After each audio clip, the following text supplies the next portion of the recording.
Baik, ini segmen yang terakhir Merah Putih. Sebelum jeda tadi ada penelpon Pak Nano di Karanganyar. Kita perlu menanggapi apa yang disampaikan Pak Martono terlebih dahulu, silakan. Ya, jadi tadi memang betul apa yang disampaikan Pak Nano. Konflik ini kan yang tadi saya sampaikan juga selalu akan terjadi. Ya. Baik di satu komunitas yang sama, ya. golongannya sama, agamanya sama, di keluarga pun bisa terjadi konflik. Penyelesaiannya tadi kita belajar bertoleransi, baik belajar dari agama, dari pendidikan, dari segala hal. Karena kalau sampai tidak bisa terselesaikan dengan saling melihat sudut pandang dan toleransi, akhirnya larinya ke ranah hukum. Kalau sudah hukum ini sangat susah, karena ranah hukum ini juga sangat-sangat berbeda dari mana kita melihatnya. Sehingga kita kan selalu, apalagi kita kan selalu, semua orang sudah bukan rahasia umum, bahwa ketegakan keadilan hukum ini harus segera semakin, supremasi hukum di Indonesia ini kan harus semakin kita tegakkan. Nah, padahal beberapa undang-undang ini kadang-kadang kita menafsirkannya bisa berbeda-beda lagi. Jadi kalau sudah di ranah hukum, mungkin akan lebih sulit lagi kita bisa menerima toleransinya. Makanya kalau bisa dari yang kecil, dari sebuah perbedaan yang kecil, kita sudah bisa saling bertoleransi, bisa belajar.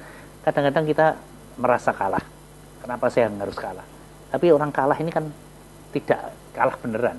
Orang mengalah ini kan bukan kalah gitu. Jadi menurut saya dari situlah mungkin kita akan bisa memberikan pembelajaran, memberikan pengertian pada yang merasa menang itu, bahwa Anda yang menang ini tidak benar. Tapi kalau kita masih ngotot, kita tidak bisa memberi pelajaran kepada dia. Karena akan terjadi konflik, terjadi permusuhan, tidak ada komunikasi lagi. Tapi kalau, oke lah, saya ngalah karena saya punya tujuan, ke depan orang yang merasa benar ini, biar tahu. Kalau sebenarnya sudut pandang Anda ini tidak benar. Ini mungkin yang salah satu yang perlu disampaikan seperti itu. Pak Mutaro, silakan. Ya, terima kasih. Memang dari kacamata agama ya, sudah saya sampaikan tadi, bangsa Indonesia ini dibangun dari perbedaan, sebagaimana saya sampaikan. Piagam Jakarta itu kan kayak gitu ya. Kemudian sebagaimana itu komitmen bangsa agar menjadi Nusantara, biar tidak tercerai-berai begitu ya. Jadi ini perlu kita wujudkan, perlu kita aplikasikan dalam berbangsa dan bernegara kita. Tanggung jawab pemerintah, tanggung jawab masyarakat, tokoh masyarakat menjadi sangat penting. Tanggung jawab penegak hukum juga sangat penting. Semua yang terlibat, leading sectornya kan gitu. Jadi kemarin juga saya sampaikan ketika di silaturahmi di Polres, komunikasi ini jangan kalau bisa diintenskan, tidak hanya pada saat-saat tertentu. Jadi sebelum ada dalam keadaan yang kondusif pun komunikasi harus dibangun secara harmonis supaya saling mencurigai, apalagi ketika ada letupan kecil di salah satu pihak, itu pihak lain segera untuk mengetahui dan bisa mengkonfirmasi, bisa segera untuk menyelesaikan. Virus kecil itu bisa segera diobati begitu. Itu dari sisi terapinya, shock terapinya. Jadi memang itu tanggung jawab kita bersama, tanggung jawab bangsa Indonesia supaya harmonisasi bangsa Indonesia, kehidupan keagamaan dan kehidupan berbangsa ini biar tidak terkoyak lagi. Jangan sampai ke depan ini saya khawatir ada pihak lain yang mencari keuntungan di sini, sebagaimana Pak Martono. Dan selalu ada pihak karena sekarang politik kita itu kan politik, baik politik nasional, politik global ini kan kita tidak bisa tahu. Jadi oleh karena itu kita harus selektif lah. Ini kan keterbukaan semacam ini kita harus selektif, harus bisa memahami secara detail permasalahan-permasalahan itu, sehingga saya khawatir ketika ini tidak segera kita konfirmasi, nanti efek dominonya ini yang lebih bahaya. Sehingga kemarin saya sampaikan dalam forum itu, marilah kita duduk bersama, kita bangun hubungan komunikasi yang harmonis antara lintas agama, tokoh pemerintah atau pemerintahan sebagai manajerialnya, jadi kayak gitu kan, sebagai yang memiliki kekuasaan ataupun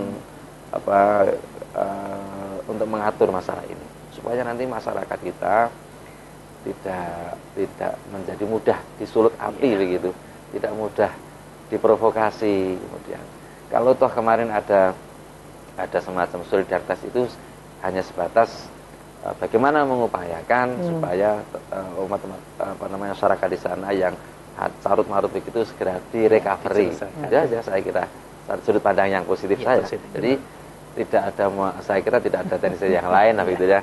Jadi umat Islam yang kemarin aksi solidaritas itu saya kira pada tataran kemanusiaan, pada tataran sosial begitu. Jadi saya kira itu ya.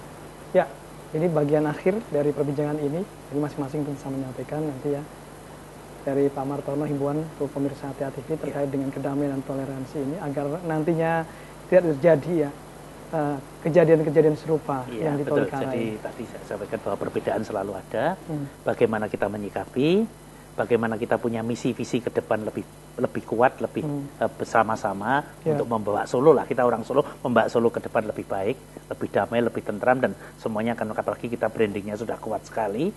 Dan tentunya kita justru kalau sudah bersama-sama, kekuatan kita ini jangan antar kita sendiri, justru kita menjaga Solo dari gangguan luar, dari kepentingan-kepentingan luar, dari kepentingan siapapun yang punya kepentingan untuk memanfaatkan kota Solo ini. Kalau kita bisa bersama-sama, kita tidak ada perbedaan, menjadi sebuah kekuatan yang luar biasa untuk menangkal semuanya itu. Oke, dari Pak Muhtarom.